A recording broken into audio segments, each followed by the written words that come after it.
biraza kutuvuna. Bimwe mu Giswahili bita kufunga mkanda. Kufunga mkanda mnajua? Unafunga mkanda ni ukwitegura, ni nko kwitegura inzara kugira ngo ipatare wambaye itagwa hasi kubera ko washonje. Unafunga mkanda. Murabyumva? Twebwe abanyarwanda twitegure kufunga mkanda. Icyifuzo canje kwari kubasaba nationalite y'u Rwanda nkitwa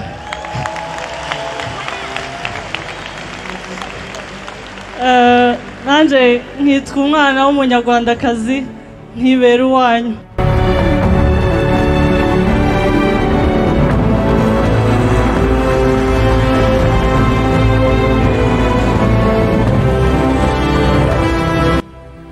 Ku itariki 24 z'ukwezi kwa kabiri mu mwaka wa 2022 igihugu cy'u Burusiya cyateye igihugu cya Ukraine.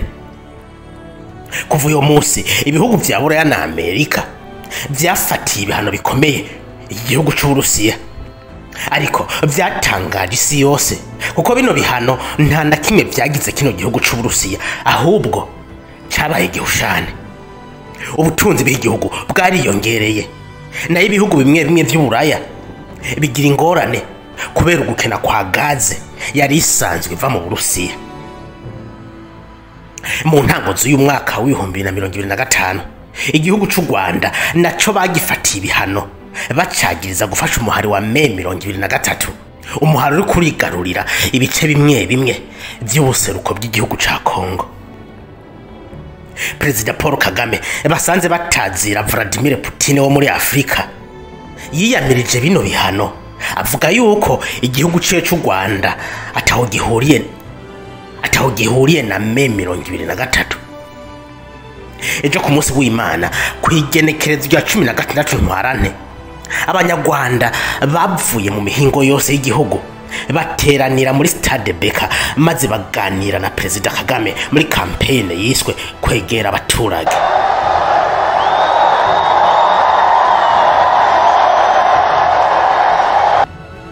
Iyi kampanye yari igamije kwiyamiriza bino bihano no kwereka makungu ko abanyarwanda bagikunda no muyobozi Paul Kagame, ndetse ko n'abatari abanyarwanda bipfuza kuba abanyarwanda. Uhereye kuri uno mukobwa afise inkomoko mu gihugu cy'u Burundi, Iradukunda Grace Divine yisabiye kuba umunyarwandakazi.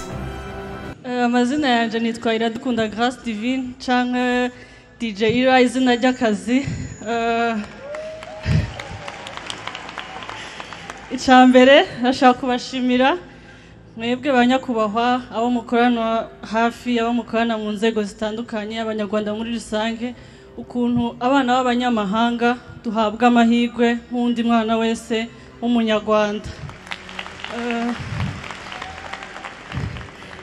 Ikindi ni ukubashimira kandi ukuntu umwana w'umukobwa abona amahirwe nk'undi mwana wese w'umuhungu.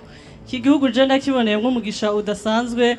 Nyakubahwa dukunze guhurira ahantu henshi mu event, kari akazi k'ujubyina nanje ndi mu baje bakuvyinisha. Ikindi canshimishije muri campaign twari kumwe ziriya event nyinshi kugeza nkoze murahira kuri Stade Amahoro, ni ikintu kidasanzwe cyane. So icifuzo canje kwari kubasaba nationalite y'u Rwanda nkitwa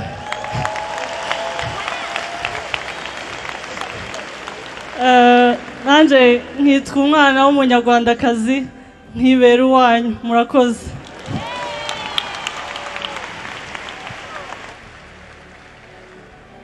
Ababishinzwe hano babyumvise? Ni bande bireba?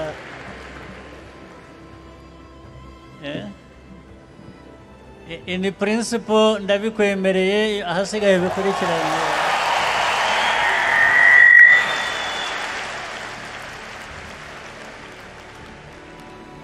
Ibisigaye ni ukubikurikirana mu buryo bigomba gukorwa gusa. Nakubwira iki?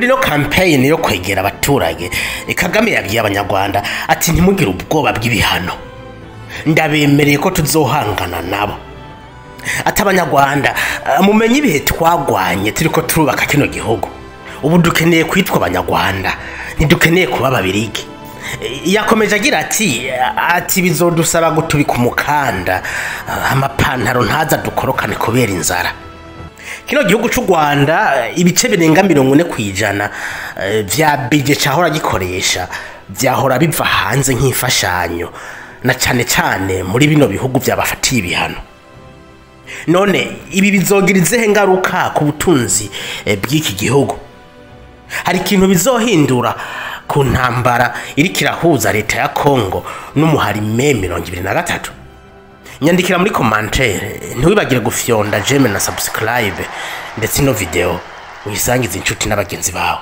uwo bitarajyamo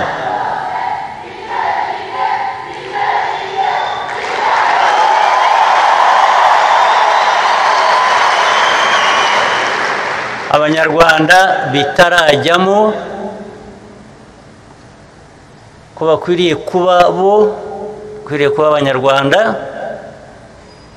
tudakwiriye kuba aba bandi badukoroneje rwose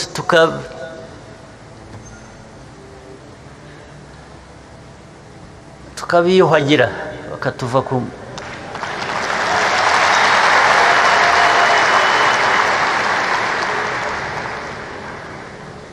ubu ndababwira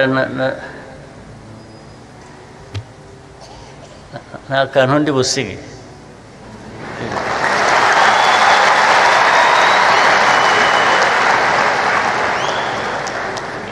nta kantu rwose ndi buba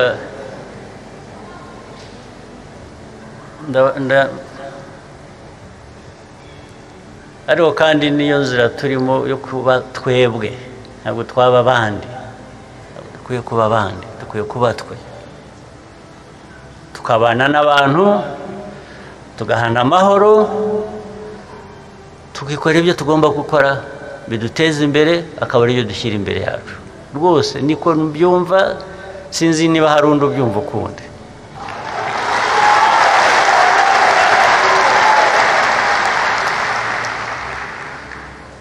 abanyarwanda tugashyira hamwe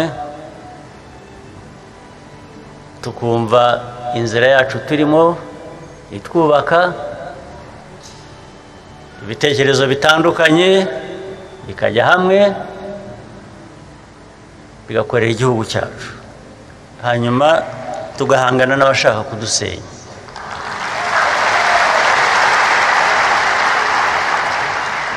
kandi ndagira ngo mbabwire ko biravuna kuba wowe kuba uko ushaka kubaho wowe biravuna ni nko kubohora iki gihugu byavunnye abantu ndetse abandi batanze icyo umuntu agira mu bintu byose gihenze kurusha ibindi ni ubuzima bw'umuntu ariko aba bantu abanyarwanda batanze n'ubuzima bwabo kugira ngo igihugu kibe uko gikwiriye kuba kimeze sinumva rero ko bizageraho abantu bakwiye kuba bananiwe bakavuga ngo reka dushake ibyoroshye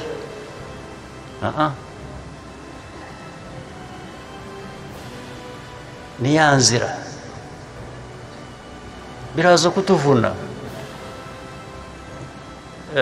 bimwe mu giswahili bita kufunga mkanda mnajua unafunga mkanda ni ukwitegura inzara kugira ngo ipatare wambaye itagwa hasi kubera ko washonje unafunga mkanda urabyumva twebwe abanyarwanda twitegure kufunga mkanda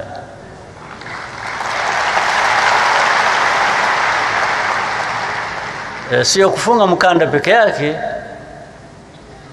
ni kupigania uhaki wetu.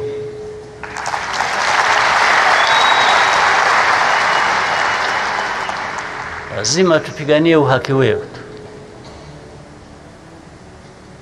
Tuna haki ya kupigania.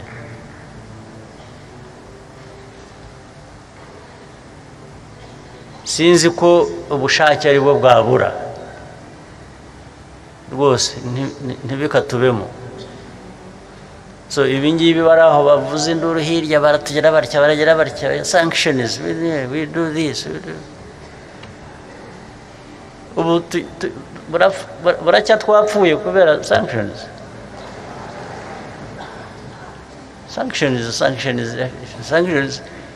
Even the ones responsible for the problem are the ones asking for sanctions.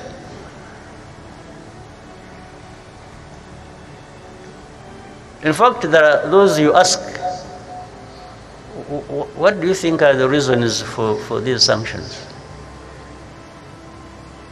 You know what? I don't know. But the Belgians told us there is something. I mean, ugiye gufata ibyemezo kubera ko wowe ntunabizi icyo bifatiye, ariko kubera ko hari uwabikubwiye wundi ufite inyungu ze. Ariko se nabwo iyo babajije ntibasobanura, kuko ubajije uti nakora iki mbese, nkora iki kugira ngo ibyo bihano mwo kubiduha. Ntabwo baguha igisubizo cyuzuye, kuko ntibakubwira ngo irengagize interahamwe uziveho zakwiciye abawe, ariko zihorere ejo zizanagutere.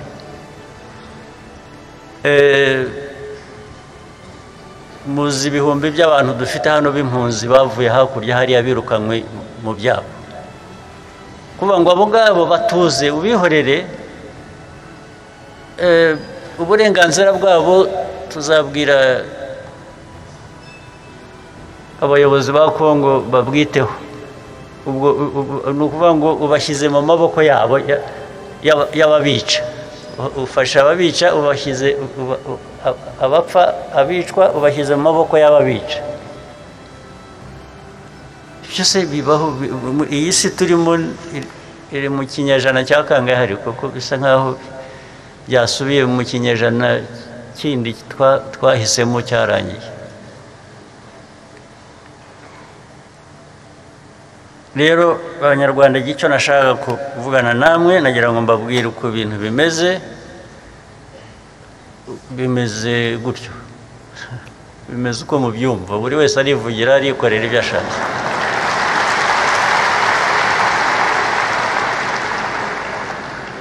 Ariko twebwe ndagira ngo mbasabe ngo twe dukomeze inzira yo kwikorera, ntawe dushotora, ntawe twanduranya, ntawe dushaka kwanduranyaho. Ariko iyo umuntu ashaka kukwica ubigenza ute?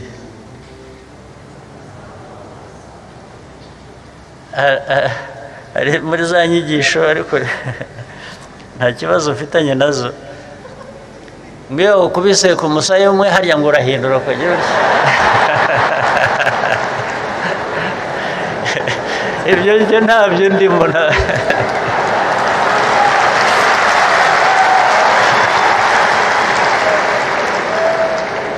Mumbabarire munyumve, nta n'uwo mbisabye ngo ariko bigira rwose.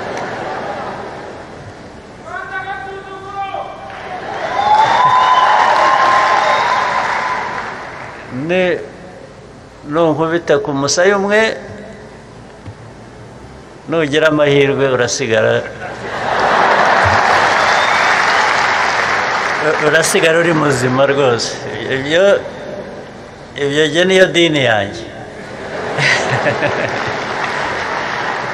Dini yanjye yo kubisa aha, ndakubita n'ahandi hariho hose hashobora kuba.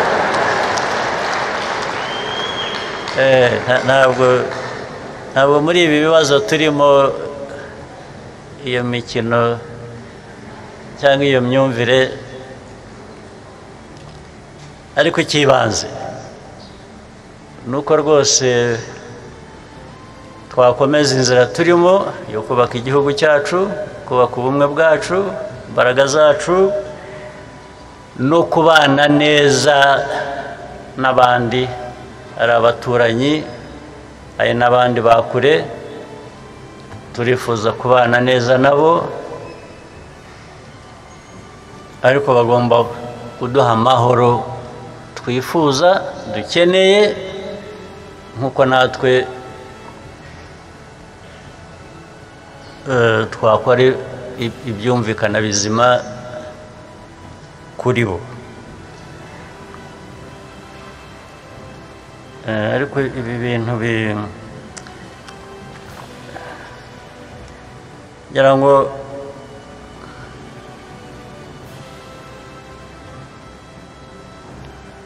Rwanda erega icyo bita failed state, twari ahantu igihugu kitazongera kuba igihugu. It was not supposed to be a nation again. Rero hari abo byatangaje cyangwa byababaje kubona abantu bongera nko kuzuka,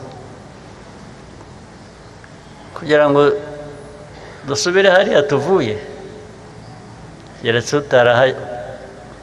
utarahabaye nta wahasubira. Niyo mpamvu tugomba gukora ibishoboka byose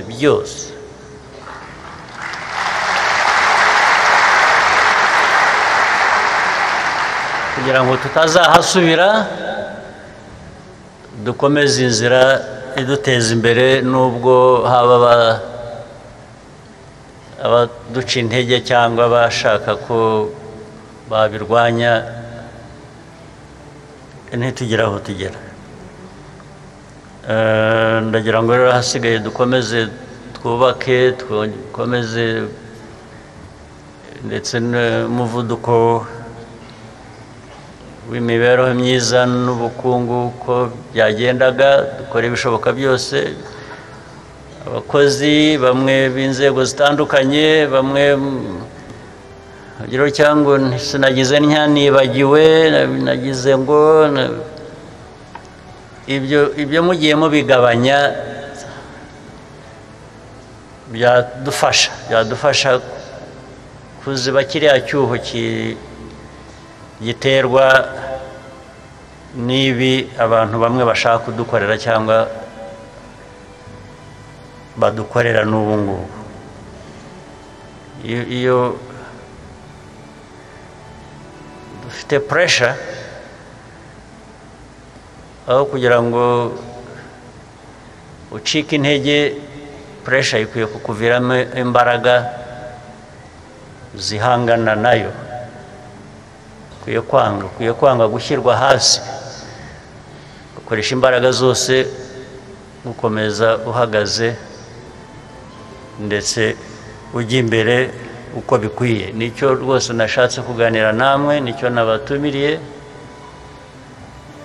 Ngo ni ukuvuga ngo turi ku rugamba, tugomba kurwana twese turi hamwe. Ariko njya mbwira abantu ko nta cyatunanira,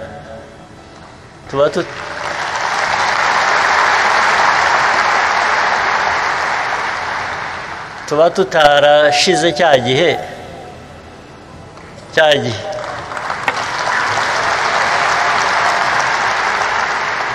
ubu nibwo twashira.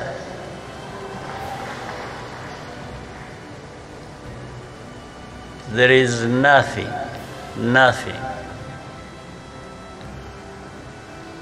worse that can happen to us than what happened to us long ago. Nothing. Nta kibi gishobora kutubaho ubu kiruta icyatubayeho niyo mpamvu mudakwiye kugira ubwoba na busa.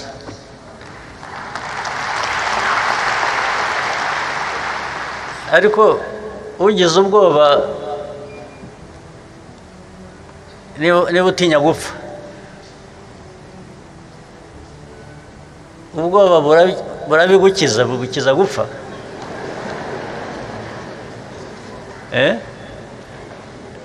Ahubwo nabyo bikamera nk'ibya bindi nababwiraga wa mubyeyi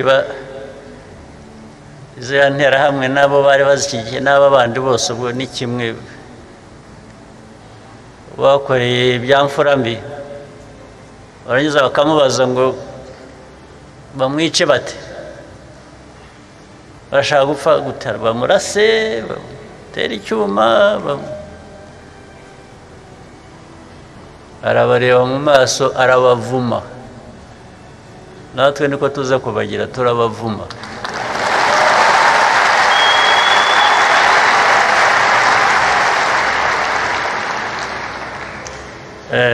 Nta cyatubaho kirenze icyatubayeho. Niyo mpamvu